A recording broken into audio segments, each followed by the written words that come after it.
In a magazine, electronics magazine, I found a meter to measure resistors in the very low ohms range, say 0.01 ohm, etc., etc. It was made, as far as I could remember, with an op-amp, etc., etc. So I tried to mimic this circuit in another way. I don't show the schematic because I found a much better way, and that's very easy. Every electronics hobbyist has a power supply here.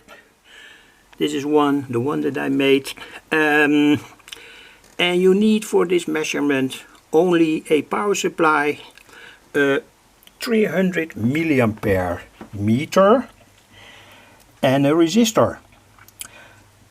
The idea is very simple. Here is that variable power supply. I turn the knob, a current starts to flow. The current is quite high, that's of course very important. That means that the resistor can get very warm or hot. That's why I have written here 5 watt.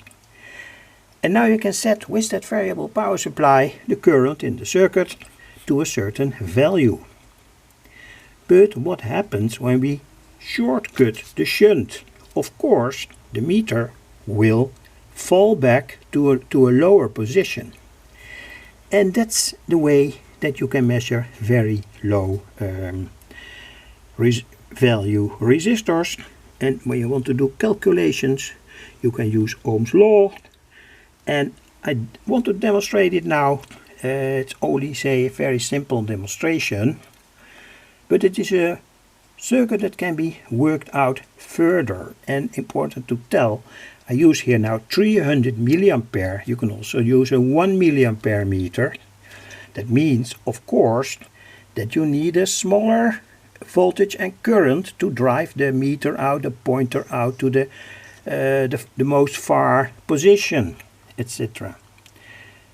I had this in my stock, the 300 milliampere. That's why I used it. And like I say, you can also use 10 milliampere. And of course, very important, when you use a sensitive meter, say 100 microampere or 1 milliampere, never overload it with a too high voltage and current, because there's a tiny coil inside and it will burn out. So, enough talks. Let me demonstrate what happens in this very basic way of... I first have to get the meter in the picture. So now it's in the picture. Sorry again for more movements. It's not my idea to make it last so long. Anyway, yes, now the meter's in the picture. I use now the power supply here and give the meter current.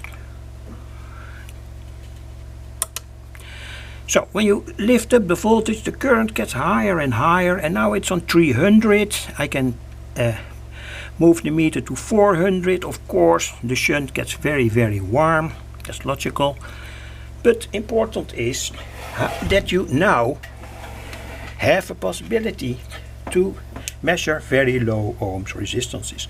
For instance, this crocodile clip here. I shunt now the shunt with the crocodile clip, and let's see what happens to the meter. It was on approximately 400. So, and with that crocodile clip, you see the meter fall back here to, say, 0.2 on the scale here. It means that there is a direct relation, according to Ohm's law, to the current and the voltage. Of course, you can do a voltage measurement and a current measurement, but this is, say, only a basic idea that you can use to measure in a very simple way very low resistances. And like I tell, it is a relative measurement, you can calibrate the scale when you have a few resistors of very low value, say in the order of 1 ohm or 0.5 ohm. They exist, that's what I know. You can also make these resistors yourself by, for instance, paralleling two resistors of 1 ohm. Then you have a resistor of 0.5 ohm, etc., etc.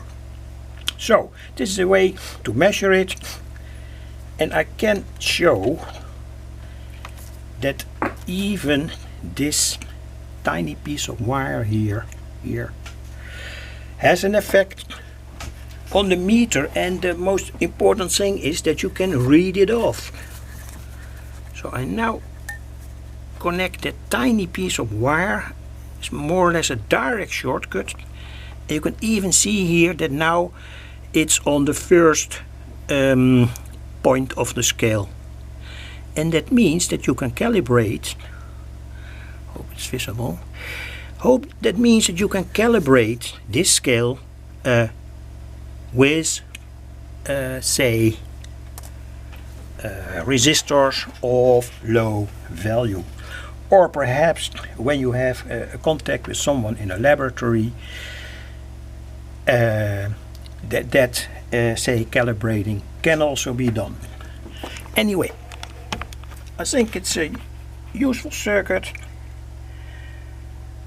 not very expensive, very simple, easy to understand, and well, you don't need a big bunch of electronics like op-amps, transistors, etc., etc. Thanks for watching.